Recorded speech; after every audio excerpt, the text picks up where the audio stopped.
Hello and welcome to Big Dash Knows. Big Dash knows what? New York Giants football. Let's go. I don't know what to believe right now. I don't know who to believe, what to believe, why to believe it. This whole Matthew Stafford thing is crazy to me. It's crazy to me because it seems so close to actually being something that's possible, but yet it's still so far-fetched.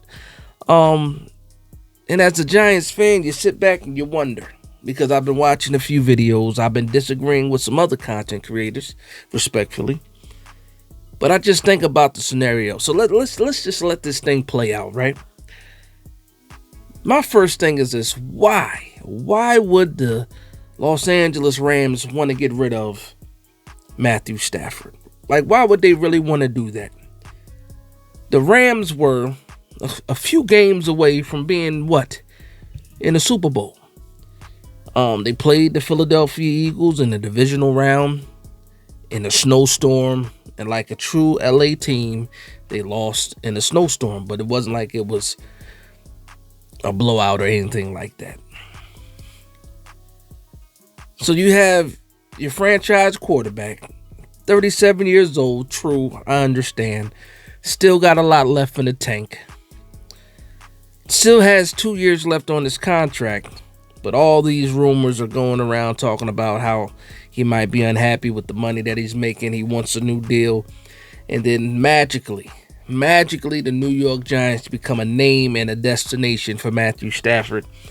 And us as Giants fans, not all of us, but some of us, what do? We ate it up. I ate it up. I thought it was absolutely impossible. Then more and more people started picking it up. But when I really think about it, I don't really think there's a chance that Matthew Stafford makes it to the New York Giants. I really don't. I think that at the 11th hour, they're going to get something done in L.A. Sean McVay has already put in a lot of work. He still has a Super Bowl window with Matthew Stafford. And I think that they go ahead and get the deal done, make him happy, pay him a little bit more money, and Matthew Stafford stays. Now, what does that mean for the Giants? So before I jump to that, I want to say this. If the New York Giants were to acquire Matthew Stafford, I've seen some people that have disagreed with the whole, if we draft Matthew Stafford, there's no way should we draft a quarterback in the first round. I absolutely do not agree with that. Even if we were to get Matthew Stafford, if we're sitting at 3 and Cam Ward or Shedeur Sanders is there, I am still drafting them, because it's not about 25 and 26 only. It's about 25, 26, 27, 20, 30, 20, 30. It's about all the years after that. And I also believe that just us getting Matthew Stafford does not open up a Super Bowl window for 2 seasons. You might see better football coming from New York. Absolutely, because you have better quarterback play with Matthew Stafford. But the amount of money, the draft capital that it would cost to get Matthew Stafford, again, if we can get him for a third, fantastic. But again, I don't think it happened. I think it's a lot of smoke coming out of LA, a lot of smoke when it comes to the parties of Matthew Stafford and the Rams, and now the beat writers are getting involved, sports media is getting involved.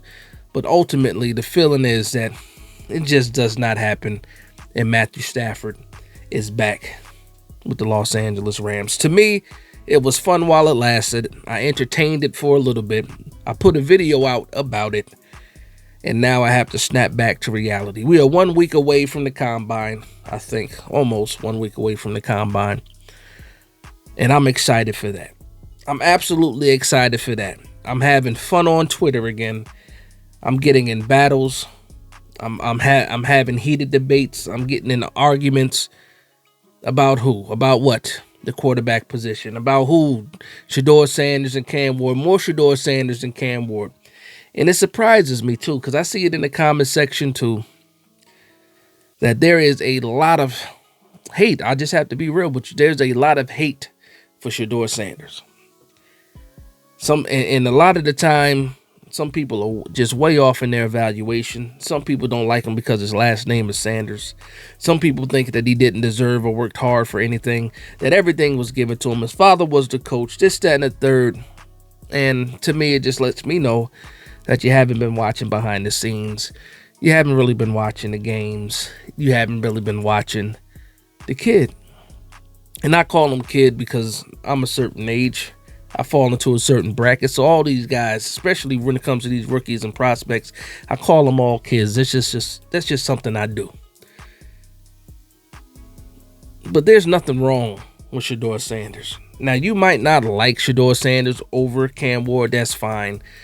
And I don't mind that. That's fine. People like what they like. I just don't like when people go overboard and call somebody trash when they absolutely, well, maybe they don't absolutely know, but they know it's not true. They know it's not true.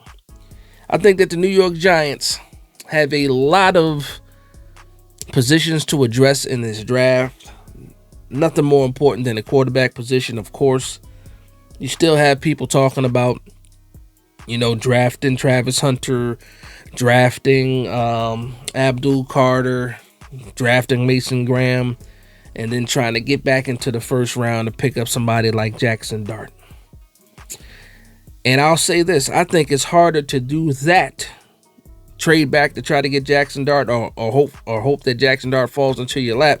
I think it's harder to do that than it is to just go ahead and take your quarterback at 3. Just go ahead and take your quarterback at 3. It just makes the most sense. Just like last year, we were in a spot where we sat still. There's a couple quarterbacks that we could have taken. And we decided to go with Malik Neighbors. Shout out to Malik Neighbors, but they were quarterbacks that we could have taken. Just so happens that we sucked. And right now, look at us. We're back at the top of the draft, or I should say the bottom of the draft, picking number 3. Most likely, there's going to be at least one quarterback waiting for us. And why be stupid twice? Why take the chance? Why be stupid twice? They always say, you got to take a swing. You got to take a swing. The Giants have not been taking any swings. The Giants got to take a swing. So even if the person that we get is not somebody that you like, coming off of the situation that we've came off of, thinking about how the quarterback position has been played the last few years, is it really that big of a chance that you're taking? When you've seen guys coming out of college, both Cam Ward and Shedeur Sanders, both better prospects than what we've had in the building. And when I say the building, I mean the entire building. Whether it's Daniel Jones, Davis Webb, Drew Lock, was Mike Glennon, who else was there? Jake Fromm, Tommy DeVito. Just think about the quarterbacks we've had in this building the last 6 years. These two prospects are 10 times better than the guys that we've had wearing the green dot on offense. I'm just saying. So it really bothers me. It really bothers me sometimes when I read comments about, oh, this guy's going to be a bust. Anybody can be a bust. Anybody can be a bust. But my own personal opinion, I just don't see either one of these guys, Cam Ward or Shedeur Sanders, being a bust. Now, if these two guys are off the board and we're picking at 3, a lot of people are rubbing their hands together. They're saying, okay, well, we get Travis Hunter, or we can get Abdul Carter, or we can get Mason Graham. I'm going to tell you guys how I feel about it in this scenario. And again, I've gone back and forth. I've changed my mind a few times. It's all pre-draft stuff. Again, we got the combine next week starting, right? And I'm just thinking to myself, what is, if we can't get the quarterback, if we can't get one of these two guys, what is the most important aspect of the New York Giants that needs help? And it's debatable. Some people can say, oh, we need secondary help. Somebody, oh, we need a wide receiver too. Somebody can say, we need an edge rusher. Somebody can say we need to stop the run. And that's exactly where I fall. Stopping the run. The most important thing right now for the New York Giants, outside of having solid quarterback play, is being able to stop the run. Just think about where your star players are right now for the New York Giants. Yes, there are star players for the New York Giants. The biggest star on the New York Giants right now, some people say Malik Neighbors, I'm going to say Dexter Lawrence. He needs some help. If you want Dexter Lawrence to be the all-pro that he deserves to be, we need to get Dexter Lawrence some help. And being able to get a solid defensive tackle, maybe two, because I would take two in this draft. This is a deep class for the defensive line.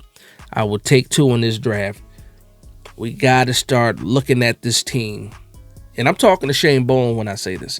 We got to start looking at this team, identifying what you have, what you're trying to do, and what it's going to take to get you there. We have Dexter Lawrence, but we can't stop the run consistently. What do we have to do to be able to stop the run consistently? Let's go ahead and get some run stuffers. Can we get pressure on the quarterback? I think if we solidify the front, the defensive line, and stop the run first, I think guys like Brian Burns and Kayvon Thibodeau have the ability to get there. Now, do we need another guy in the rotation at edge? Absolutely, because I still don't believe we get Azeez Ojulari back. Maybe we do, maybe we don't. But I already have to think about his replacement. When I think about the guys that we have on the edge right now, these guys are speed guys. Kayvon is a speed guy. Brian Burns is a speed guy. Neither one of these guys are really known as an edge setter. So if I'm in the draft and I'm looking at edge rushers, yes, I want a guy that gives me pass rush ability, but I also need a guy that can set an edge and stop the run. Something that the New York Giants, again, have not been able to do. Even when we had Wink, we have not been able to consistently stop the run. Now, last year we were able to get pressure. There was a point in time where the New York Giants last year were leading the league in sacks. But even when we were leading the league in sacks, it didn't feel like it was real. It just didn't feel like it was real. And that just goes back to me talking about how this defensive front, this defensive line needs to be addressed. This is the draft to do it. Defensive line, edge, the edge class, they go three rounds deep.